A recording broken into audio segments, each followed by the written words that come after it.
أعوذ بالله من الشيطان الرجيم. بسم الله الرحمن الرحيم.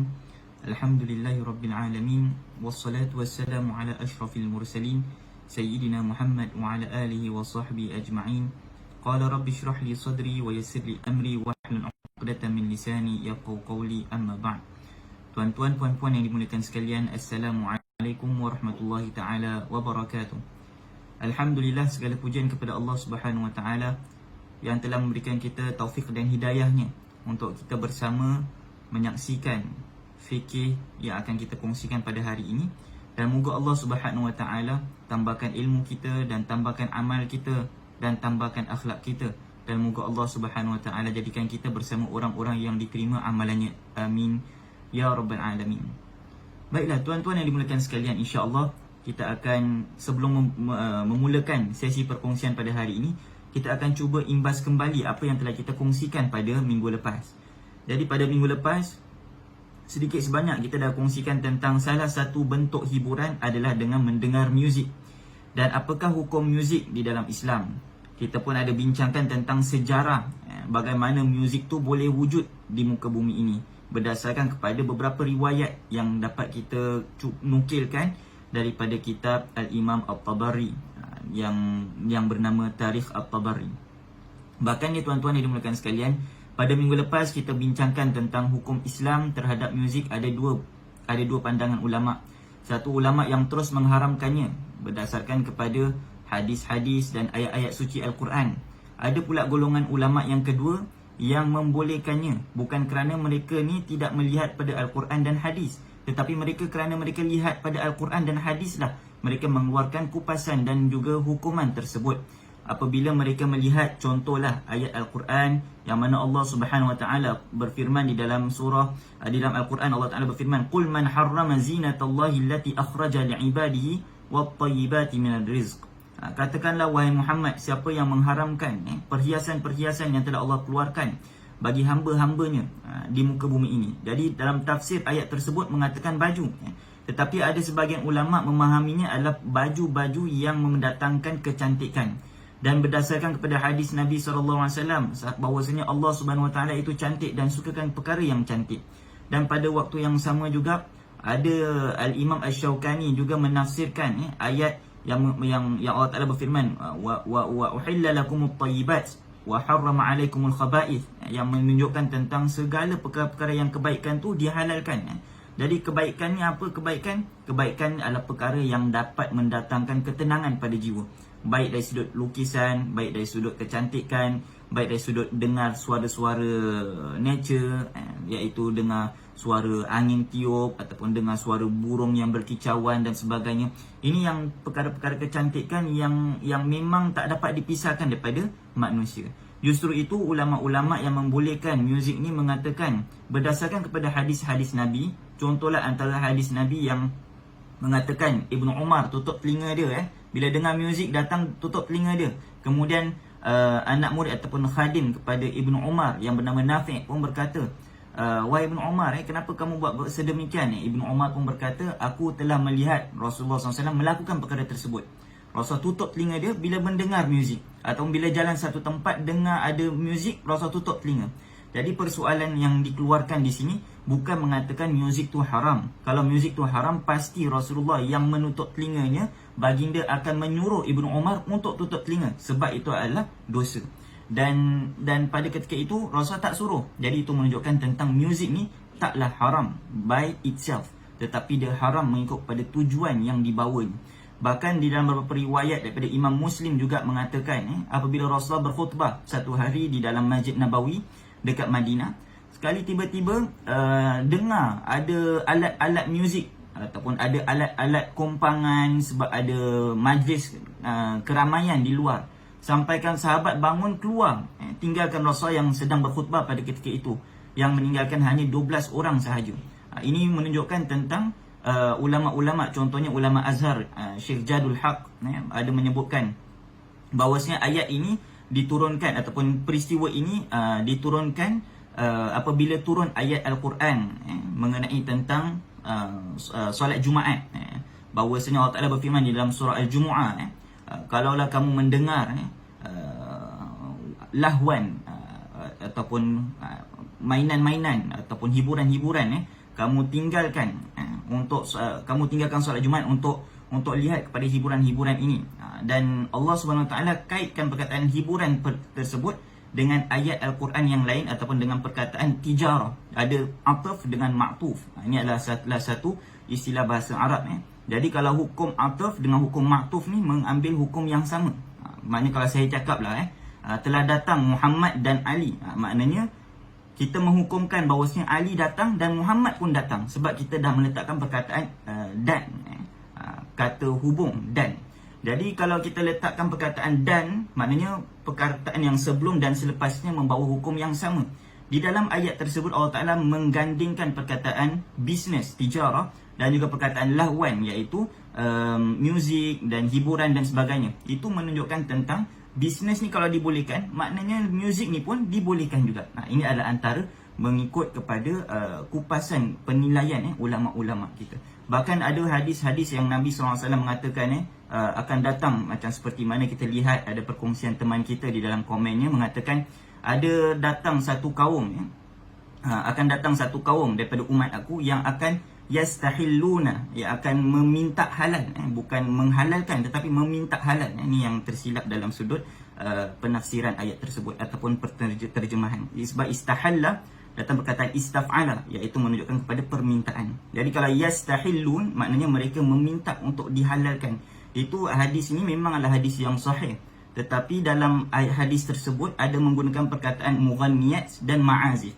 Dan kalau kita buka pula dekat dalam beberapa buku-buku ulama kita, contohnya Al-Qastalani, Al-Irsyad, As-Sari tentang Sahih Al-Bukhari, dan juga beberapa ulama-ulama lain ada menyebutkan tentang konteks hadis ini bukannya nak mengatakan semua alat muzik tu haram, tetapi alat muzik yang ada unsur-unsur buat zina, alat muzik yang ada unsur-unsur minum arak, alat muzik yang ada unsur-unsur yang membuatkan perkara-perkara kelalaian yang jauh daripada mengingati Allah Subhanahu Wa Taala.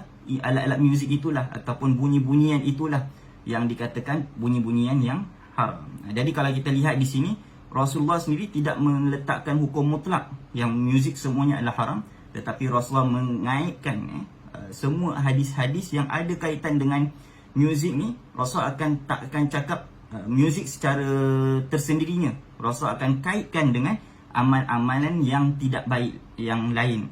Itu menunjukkan tentang kalau muzik tu datang dengan perkara-perkara yang lain, yang buruk, yang boleh mendatangkan orang tu buat maksiat dan sebagainya, muzik tu barulah dalam kategori haram. Tapi hukum asal dia adalah dibolehkan. Kalau tidak, tuan-tuan yang dimuliakan sekalian, ringtone pun tak boleh sebab dia adalah muzik. Sebab kita dah tahu dah, muzik adalah semua ungkapan ataupun bunyi-bunyian yang berirama, yang memberikan kesedapan pada telinga. Kalau ringtone kita pun tak boleh, haram. Dan bagaimana kalau seperti kita nak menjalankan kehidupan kita dan sebagainya. Jadi di sini tuan-tuan yang dimuliakan sekalian, dapat kita lihat sedikit sebanyak tentang pendekatan yang Rasulullah SAW sendiri anjurkan. Bahkan kalau kita lihat muzik yang ada irama, yang ada rentak, kadang-kadang dapat keluarkan daripada suara dan kadang-kadang dapat kita dengar daripada alat-alat muzik. Bahkan kalau kita lihat dalam beberapa ulama-ulama kita yang terdahulu, yang muktabar, contohnya Imam Asy-Syafi'i dan sebagainya, tidak pernah mengharamkan muzik secara mutlak, tetapi ada mengaitkan dengan perkara-perkara yang lain. Bahkan tuan-tuan yang dimuliakan sekalian, ulama-ulama kita mengatakan muzik ini berdasarkan pada percakapan, sama macam perkataan. Apa hukum berbual? Hukum berbual kita tak boleh cakap semuanya halal dan kita tak boleh cakap semuanya haram. Kalau perbualan tu membawa kepada kebaikan, jadilah perkara yang baik. Kalau perbualan tu adalah perkara yang buruk atau perkara yang membawa dosa, jadilah perkara tu perkara yang dosa. Samalah juga hukum dia seperti muzik dan juga alat-alat muzik. Wallahu a'lam bissawab. Baiklah, tuan-tuan yang dimuliakan sekalian, insya-Allah pada hari ini kita akan sama-sama mendengarkan dan juga kita membincangkan sedikit sebanyak tentang fikih hiburan yang ada kaitan dengan senaman dan juga sukan ataupun extreme sport. Jadi bila kita cakap tentang senaman, apa bahagian senaman yang tak boleh ni? Kita akan tahu senaman secara hukum asal dibolehkan.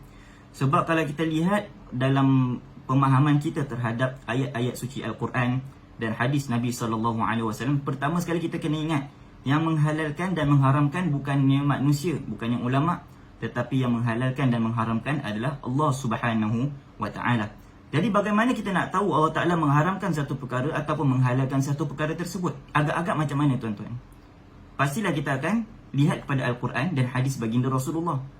Cara pemahaman kita terhadap Al-Quran, cara pemahaman kita terhadap hadis Nabi SAW yang mengeluarkan hukum-hukum tertentu, baik halal ataupun sebaliknya.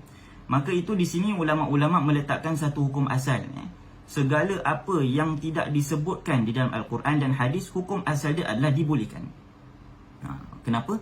Berdasarkan kepada sebuah hadis yang sahih daripada baginda Rasulullah SAW, bahawasanya Rasulullah SAW pernah bersabda, Allah Subhanahu wa taala farada faraid fahalliluhu, ataupun Allah Taala telah menghalalkan perkara-perkara yang wajib, maka ikutlah, maka halalkanlah perkara tersebut. Dan ada perkara-perkara yang telah Allah Taala mengharamkan, maka haramkanlah. Wasakata an asya rahmatan bikum ghaira nisyan, dan Allah Taala tak bincangkan banyak sangat perkara-perkara. Allah Taala tak letakkan hukum supaya apa? Supaya jadi keringanan bagi kita, bukan kerana Allah Taala lupa nak letakkan hukum pada perkara tersebut. Saya kasih contohlah. Kita dalam Al-Quran pernah dengar Allah Taala mengharamkan, innama harrama alaikumul maitata waddama walahmal khinzir wama uhilla bihi li ghairillah. Allah Taala berfirman, sesungguhnya hanya sahaja yang diharamkan kepada kamu adalah makanan-makanan daripada khinzir, daging khinzir, daging yang daging daripada bangkai, ataupun darah yang mengalir, darah yang kita buat makan, tak boleh. Ini adalah bentuk-bentuk makanan yang haram. Tetapi Allah Taala bila cakap tentang perkara haram, Allah Taala tak cakap tentang perkara halal. Jadi di sini Allah Taala nak bilang seakan-akan kita faham daripada hadis Nabi SAW, pengharaman ada benda-benda dia yang khusus, dan ada benda-benda yang tak Allah Taala bincangkan. Perkara-perkara tersebut adalah satu rahmat untuk kita. Sebab Rasulullah sambung lagi di dalam ayat yang hadis tersebut, fala tasalu. Jangan tanya tentang perkara-perkara yang Allah Taala tak bincangkan tentang hukum dia. Maknanya secara asal dia Rasulullah nak bilang apa tuan-tuan? Hukum asal kepada semua perkara-perkara adalah halal, melainkan ada ayat ataupun hadis Nabi yang mengharamkan, barulah perkara itu jadi haram. Baiklah tuan-tuan yang dimuliakan sekalian, di sini saya nak ajaklah kepada kita sama-sama untuk kita lihat kepada topik yang ada kaitan dengan senaman. Jadi senaman secara umum dia, ada tak senaman-senaman yang Allah Ta'ala larang?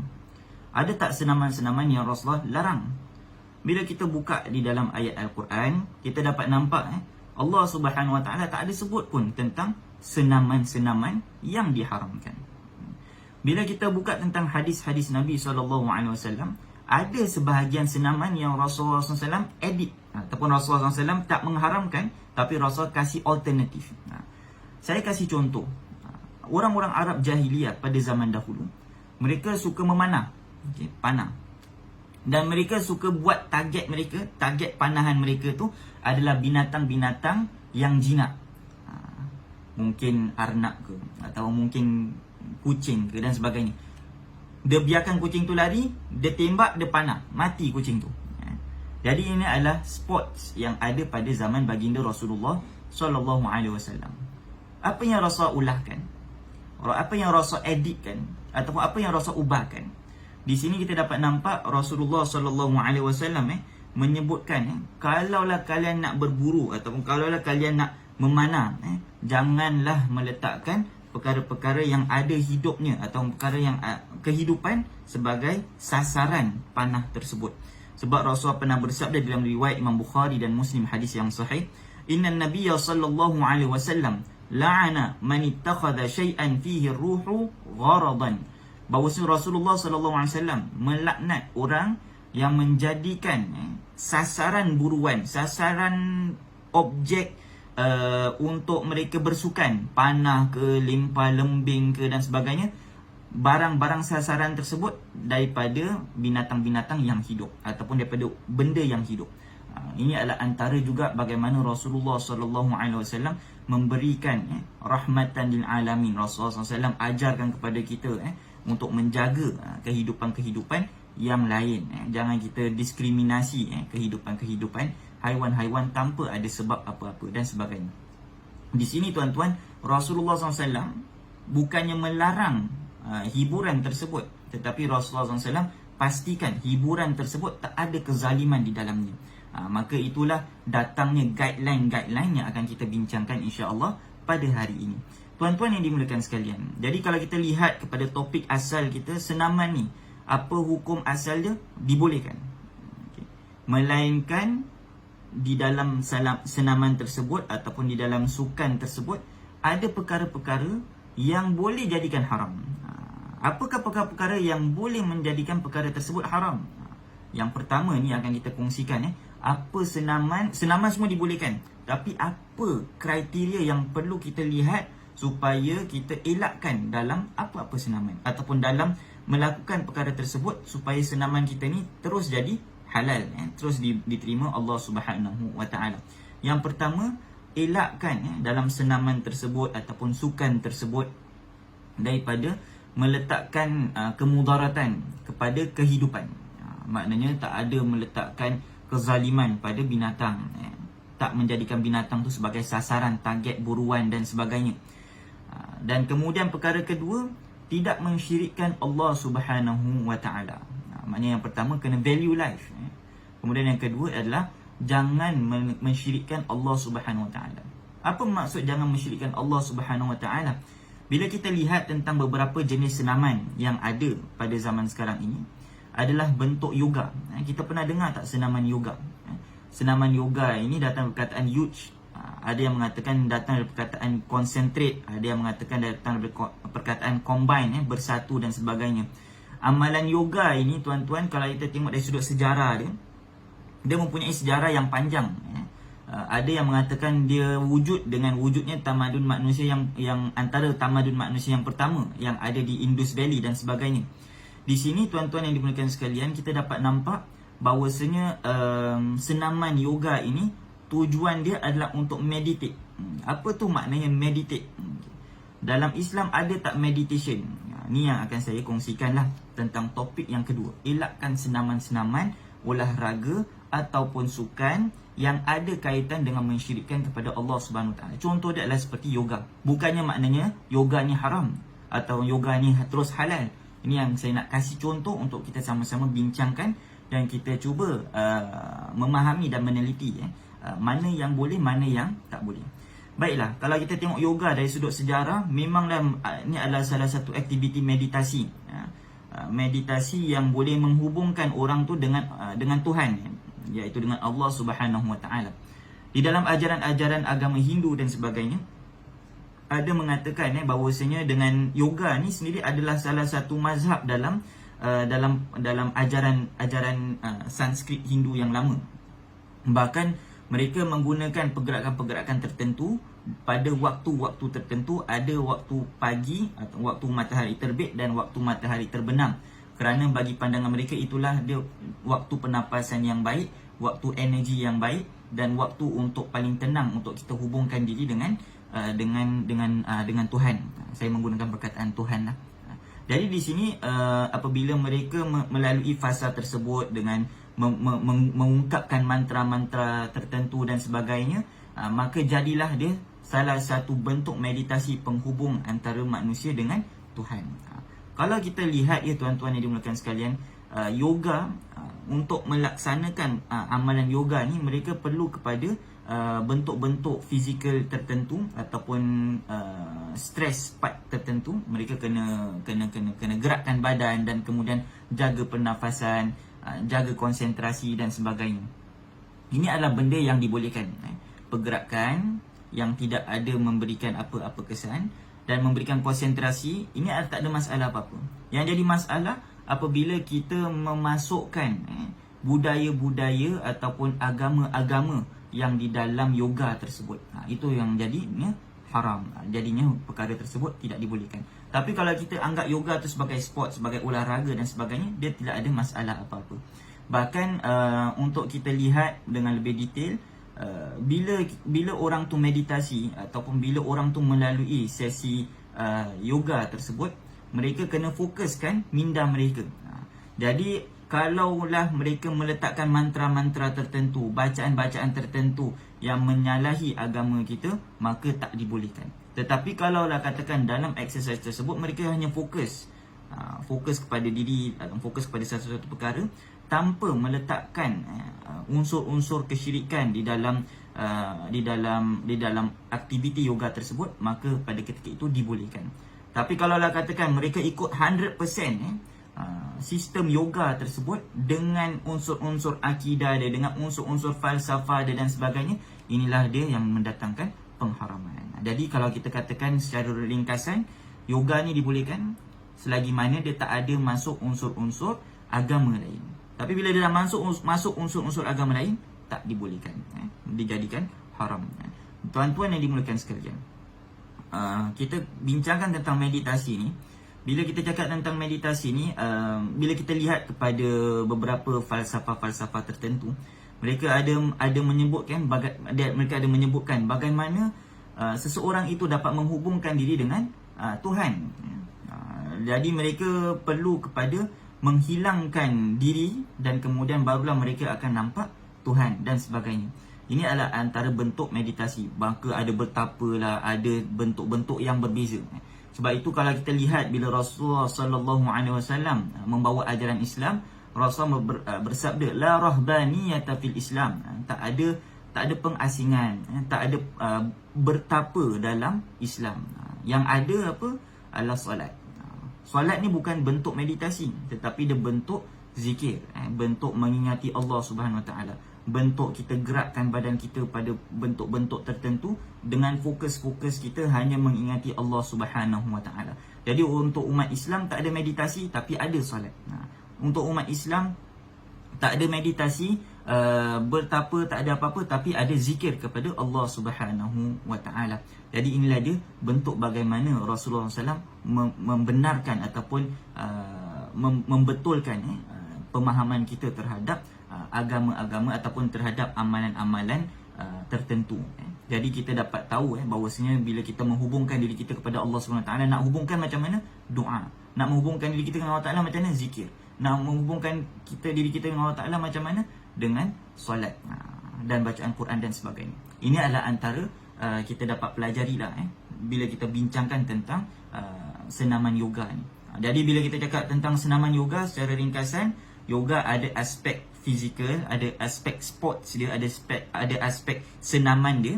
Tetapi kalau ada juga aspek dalam yoga tu, aspek bentuk akidah, aspek bentuk kepercayaan, yang mana aspek tu kalau kita dapat hilangkan, yoga ni jadilah amalan yang dibolehkan. Kalau tak dapat elakkan, dia jadilah salah satu amalan-amalan yang tidak dibolehkan. Jadi tuan-tuan yang dimuliakan sekalian, inilah dia antara guideline yang Rasul letakkan kepada kita kalau kita nak buat bersenam ataupun kita nak buat bersukan dan sebagainya. Yang pertama, jaga value kehidupan. Kemudian yang kedua, jaga akidah kita. Jaga daripada terjebak dalam perkara-perkara yang boleh mendatangkan kesyirikan dan sebagainya. Samalah juga contohnya macam kuda kipang pun adalah salah satu bentuk bukan sport tapi bentuk permainan, hiburan dan sebagainya. Bentuk silat dan sebagainya, bentuk pertahankan diri dan sebagainya. Bahkan Rasulullah SAW sendiri pernah bergusti, pernah bergelut, bergaduh dengan salah seorang fighter yang ada pada zaman baginda Rasulullah SAW. Nama dia Abu Rukana ataupun Rukana. Jadi Rasulullah SAW pada ketika itu bila lawan dengan Rukana ni badan dia besar, hebat, sasa dan sebagainya. Tapi bila bertanding dengan Rasulullah, bergelut dengan Rasulullah, Rasulullah dapat jatuhkan Rukana, dapat buat Rukana tu pingsan. Bukannya dia kalah sebab banyak kena hit dan sebagainya, tapi Rukana ni kalah pasal KO terus, knockout terus. Jadi 3 kali Rukana bangun lawan dengan Rasulullah, 3 kali lawan, 3 kali Rukana kalah. Jadi ini menunjukkan tentang gusti ataupun seni pertahankan diri adalah antara seni yang dibolehkan. Dia bukannya merosakkan nyawa ataupun dia bukannya meletakkan diri dalam kemudaratan, tetapi dia mengajar kita untuk mempertahankan diri. Dan seni-seni mempertahankan diri ni semuanya dibolehkan selagi mana tuan-tuan, yang pertama, tak ada pembunuhan, tak ada kezaliman. Kemudian yang kedua, tak ada kesyirikan, tak ada baca-baca mantra, baca-baca letakkan badan dan sebagainya, ataupun seru-seru nama-nama lain, hai mambang dan sebagainya. Jadi kalau tak ada perkara tersebut, dibolehkan, baik apa-apa bentuk lah.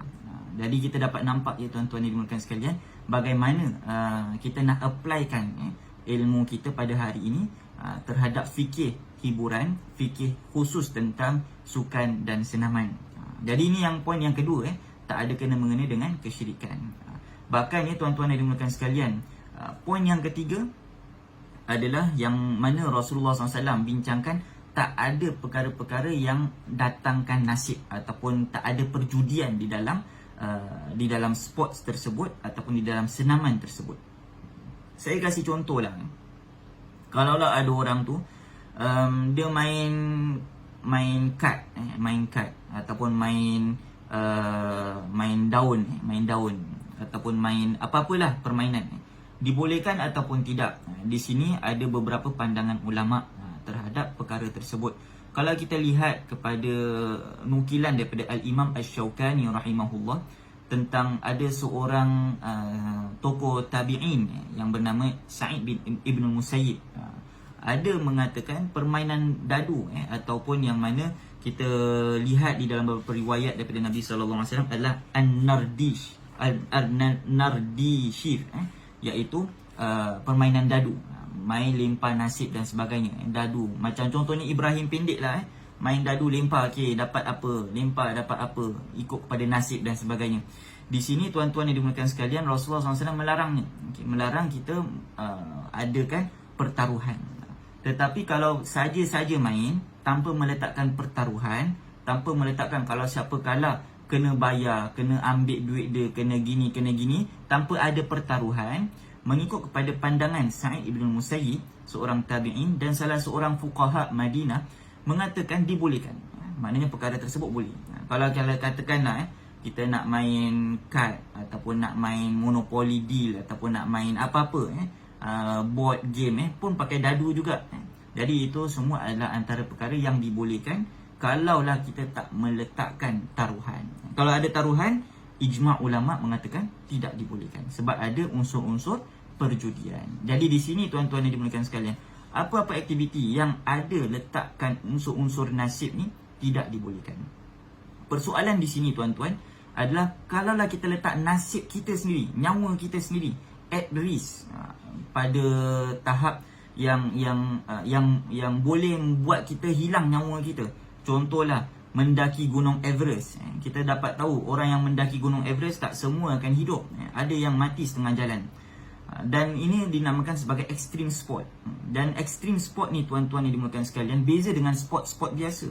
Sebab extreme sport ni dia meletakkan orang itu kepada keadaan yang boleh buat dia meninggal dunia. Dan variable ataupun keadaan yang boleh buat dia meninggal dunia itu adalah keadaan yang tak dapat diukur dengan skill mereka. Kalau saya kasih contoh, orang lumba motor, berdasarkan pada skill, berdasarkan pada enjin motor tu dan sebagainya. Tapi possibility yang diambil kira kepada road dia, wind dia ataupun angin dia dan sebagainya tu tak banyak. Tetapi kalau kita bandingkan perlumbaan motor, perlumbaan kuda atau perlumbaan lari dan sebagainya, sport tersebut dengan mendaki gunung ataupun dengan surf dekat air dan sebagainya, Jadi kita dapat nampak itu adalah salah satu extreme sport. Kenapa? Sebab keadaan memberikan kesan lebih daripada 50% kepada kejayaan sport tersebut. Jadi kalau dia nak daki gunung Everest, dia pun tak tahu bagaimana cuaca.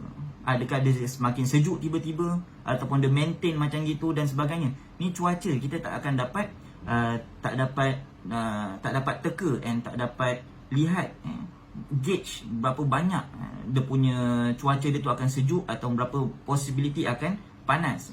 Jadi 50% kejayaan sport tersebut bergantung kepada perkara-perkara yang risky ni, perkara-perkara yang tak menjamin ini. Inilah yang dimaksudkan dengan extreme sport. Jadi kalau mereka mendaki gunung ni dan sebagainya, boleh ke tidak? Ada taruhan nasib, taruhan jiwa mereka, taruhan nyawa mereka. Di sini Dr. Yusuf Al-Qaradawi ada menyebutkan bahawasanya pada zaman baginda Rasulullah SAW ada permainan pedang. Okay? Lawan pedang. Pedang ni pedang betul-betul lah. Contohnya pernah disebutkan di dalam beberapa riwayat Nabi SAW, ya Rasulullah SAW pernah bersabda, Ta'al ya Bani Arfidah, tunjukkanlah, ataupun dunakum ya Bani Arfidah, tunjukkanlah permainan kamu wahai kaum Arfidah. Arfidah ni adalah satu kaum yang datang daripada Habsyah yang bermain pedang. Pertunjukan pedang mereka dekat dalam masjid Nabi SAW. Jadi kalau permainan pedang ni, dia ikut kepada skill lah. Tapi pada waktu yang sama juga ada risky dekat situ. Kalau salah gerak, mati, kena pancung. Ada juga aktiviti yang limpah lembing. Okay? Limpah lembing yang mana target dia tu adalah bulatan, tapi dekat atas kepala orang manusia. Jadi dia limpah lembing. Lembing tu pergi kat target, tak ada masalah apa-apa. Sebab target dia tu tempat lubang lah yang dapat lepaskan lembing tersebut. Tetapi yang jadi taruhan adalah nyawa orang yang tengah letakkan kepala dia tu dekat atas benda bulatan target tersebut. Jadi di sini pada keadaan tersebut, lihat kepada kepakaran orang tu, skill orang tersebut. Kalau orang tu skill dia memang dah hebat, dah memang expert, bila dia lempar 9 out of 10 risk dia tersebut tu pasti akan lepas. Pada ketika itu dibolehkan. Tapi kalau orang tu baru je nak try, kemudian pula dia main pula terhadap sasaran yang atas kepala orang yang hidup, ini adalah antara perkara yang boleh menyebabkan kemudaratan, maka sport sedemikian tidak dibolehkan. Jadi kita dapat tahu ya tuan-tuan yang dimuliakan sekalian, kalau sport tersebut, sukan tersebut ataupun senaman tersebut yang ada risk yang tinggi, dan kemudian orang yang masuk dalam sport tersebut bukanlah orang yang berkemahiran, maka diharamkan. Tetapi kalau sport tersebut risk dia tinggi dan orang yang memasuki sport tersebut sudah ada kemahiran, okay, sudah ada pengalaman, dan possibility dia hidup atau possibility dia dapat mendaki gunung Everest, ataupun possibility dia dapat menjalankan sport-sport yang ekstrim ini dengan berjaya, possibility dia tu tinggi, maka pada ketika itu kalau orang tersebut memasuki arena sport yang ekstrim tersebut dengan kepakaran dia, dengan persediaan dia dan sebagainya, itu dibolehkan. Tiada masalah apa-apa di dalam agama kita. Bahkan ya tuan-tuan yang dimuliakan sekalian, di dalam beberapa riwayat-riwayat yang lain kalau kita lihat, contohnya di dalam buku Kitab Halal dan Haram oleh Al-Imam ataupun Dr. Yusuf Al-Qaradawi menyebutkan, jadikanlah, make sure lah, pastikan segala hiburan yang kita lakukan, baik di rumah ataupun di luar sana dan sebagainya, pastikan hiburan yang kita lakukan, yang kita gunakan, yang kita peruntukkan tu bukannya seluruh hidup kita, bukannya seluruh umur kita. Kenapa? Ini adalah antara nasihat yang berharga. Jadikanlah hiburan ini seperti garam di dalam makanan kita. Kalau makanan kita ni kita tak akan letak banyak garam, kita letak sikit je untuk jadikan perasa sedap kita dapat makan. Samalah juga dengan hiburan. Janganlah jadikan kehidupan kita ni penuh dengan kehiburan sehingga kan kita lupakan Allah Subhanahu Wa Taala. Kita lupa nak solat, kita lupa nak melakukan tanggungjawab kita dan sebagainya. Jadikanlah hiburan yang kita lakukan ini sekadar untuk memberikan suntikan kegembiraan, suntikan semangat dalam kehidupan kita untuk kita terus melakukan perkara-perkara yang lebih baik, Bahkan seorang sahabat yang bernama Abu Darda sendiri sebutkan, aku luangkan umur aku terhadap perkara yang sia-sia, maknanya perkara yang tak datangkan pahala lah. Contohnya macam hiburan dan sebagainya. Aku luangkan masa aku, umur aku, sebahagian umur aku ni untuk perkara-perkara yang sia-sia, supaya aku dapat menguatkan jiwa aku melakukan perkara-perkara yang benar, perkara-perkara yang wajib, perkara-perkara yang dituntut amanah dan sebagainya. Apa yang dimaksudkan oleh Abu Darda di sini adalah Abu Darda mengatakan kadang-kadang hati kita ni perlu kepada hiburan untuk menenangkan dia. Tapi pastikan hiburan tersebut bukanlah hiburan yang melalaikan, tetapi hiburan yang memberikan kekuatan, refresh kita punya jiwa, supaya bila kita buat ibadat lagilah kita semakin bersemangat, lagilah kita semakin kuat nak melakukan ibadat ataupun menjalankan hak-hak kita ataupun hak-hak manusia ataupun hak-hak Allah Subhanahu wa taala. Jadi inilah dia sedikit sebanyak perkongsian pada hari ini. Jadi perkongsian ni ringkas, padat dan moga ia mendatangkan manfaat. Secara ringkasan apa yang kita dapat bincangkan pada hari ini, yang pertama kita recap balik minggu lepas. Yang kedua, kita dapat bincangkan lebih lanjut tentang hiburan yang ada kaitan dengan sukan dan juga ada kaitan dengan senaman. Kemudian yang ketiga, kita dapat tahu bahawasanya sukan dan senaman hukum asal dia dibolehkan.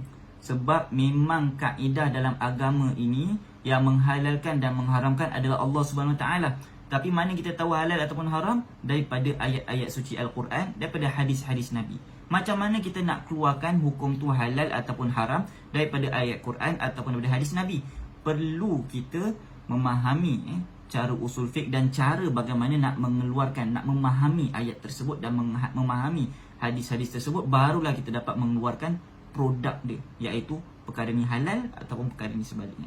Dan antara kaedah yang ulama gunakan untuk mengeluarkan perkara tu halal ataupun haram dan sebagainya adalah kaedah yang berbunyi al-aslu fil asya' al-ibaha. Segala perkara ni dibolehkan. Jadi hukum asal semua perkara dibolehkan, termasuklah senaman dan juga sukan. Semuanya dibolehkan, melainkan kalau ada dalil-dalil ataupun ada nas-nas, teks-teks agama yang mengharamkannya. Jadi sukan, senaman, kita tengok Quran, semua tak ada cakap pun pasal senaman yang tak boleh ataupun sukan yang tak boleh. Tetapi ada hadis-hadis Nabi yang berikan guideline terhadap certain sukan, sebahagian-sebahagian permainan dan hiburan dan sebagainya. Maka itu kita mengeluarkan apa guideline dia. Yang keempat, poin yang keempat kita bincang pada hari ini adalah yang pertama, pastikan segala apa yang kita lakukan tersebut dia menjaga kehidupan. Dia bukannya membunuh orang atau membunuh nyawa binatang lain dan sebagainya. Sasaran boxing binatang, betul-betul tumbuk-tumbuk sampai binatang tu mati, tak boleh. Jadi kita kena meletakkan perkara-perkara yang jadikan sasaran sport ataupun sasaran senaman itu bukanlah sasaran orang, manusia ataupun binatang yang hidup. Yang kedua, syarat yang kedua adalah jangan menjadikan unsur-unsur agama lain dicampurkan dengan senaman ataupun sukan. Contoh macam yoga, kita tak meletakkan unsur-unsur agama dia di dalam senaman tersebut. Boleh, tapi kalau masuk unsur-unsur agama tak boleh. Silat boleh. Bila masuk unsur-unsur yang tidak boleh, membaca mantra, panggil sana panggil sini, letak ancak dan sebagainya, itu tak boleh. Kemudian sama juga dengan beberapa jenis sukan-sukan yang lain ataupun permainan-permainan yang lain. Contohnya seperti kuda kepang dan sebagainya. Mengikut hanya saja main kuda kepang dengan lagu dan sebagainya boleh. Tetapi bila panggil sesuatu perkara yang buat orang tu terus hilang ingatan, hilang dan sebagainya, ada unsur-unsur kesyirikan di situ, maka dielakkan. Ini adalah antara guideline yang telah diletakkan oleh baginda Rasulullah sallallahu alaihi wasallam sendiri. Bahkan guideline yang ketiga, jadi yang poin yang keempat ni adalah guideline apa yang kita kena tengok supaya kita clear, boleh buat senaman tersebut. Yang pertama ialah value kehidupan, okey, dijaga, okey, boleh. Kemudian yang kedua, value keimanan, value akidah kita dijaga, boleh. Kemudian yang ketiga adalah nasib ataupun risk ataupun judi, ada ke tak dalam bentuk sukan ataupun senaman tersebut. Kalau tak ada, dibolehkan. Antara senaman yang ada mungkin taruhan, ada orang yang menaruh jiwa dia, nyawa dia sendiri dalam sukan tersebut. Contohnya macam extreme sport dan sebagainya, boleh ataupun tidak. Sedangkan ayat Quran Allah Ta'ala ada berfirman, wala tulqu biaidikum ila tahluka, jangan letakkan diri kamu dalam kehancuran. Ni kita dah letakkan dalam sport yang ekstrim, yang risk dia tu bukan main besar lagi. Tetapi ulama-ulama kita mengatakan pada zaman Nabi ada lempar lembing, ada main pedang dan sebagainya. Ada risk tak? Ada risk.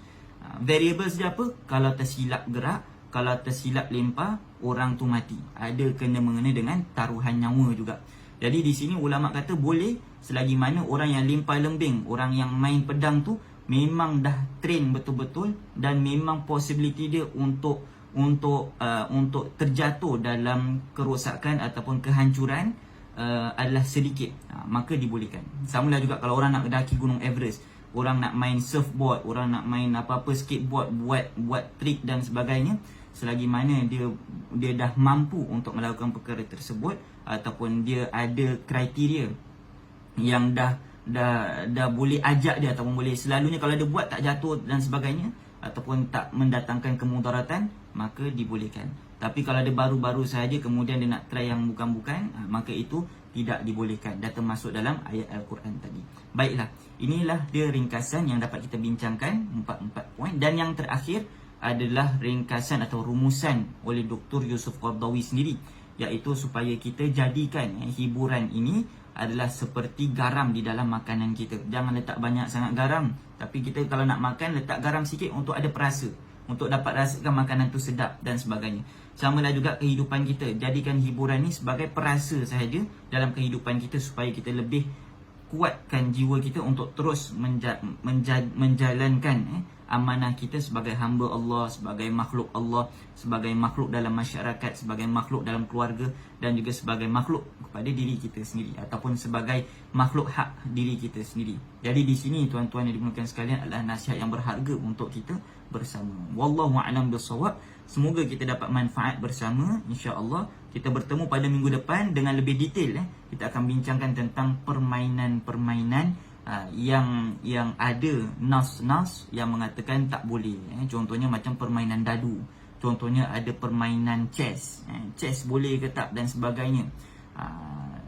Ni akan kita bincangkan insya-Allah pada minggu depan. Wallahu a'lam bissawab. Saya akhiri dengan subhanakallahumma wa bihamdika nashhadu an la ilaha illa anta nastaghfiruka wa natubu ilaik. Bismillahirrahmanirrahim. Wal 'asri innal insana lafi khusr illa alladhina amanu wa 'amilus solihat wa tawassaw bil haqqi wa tawassaw bis sabr. Wa sallallahu ala sayyidina Muhammad wa ala alihi wa sahbihi wasallam. Walhamdulillahi rabbil alamin.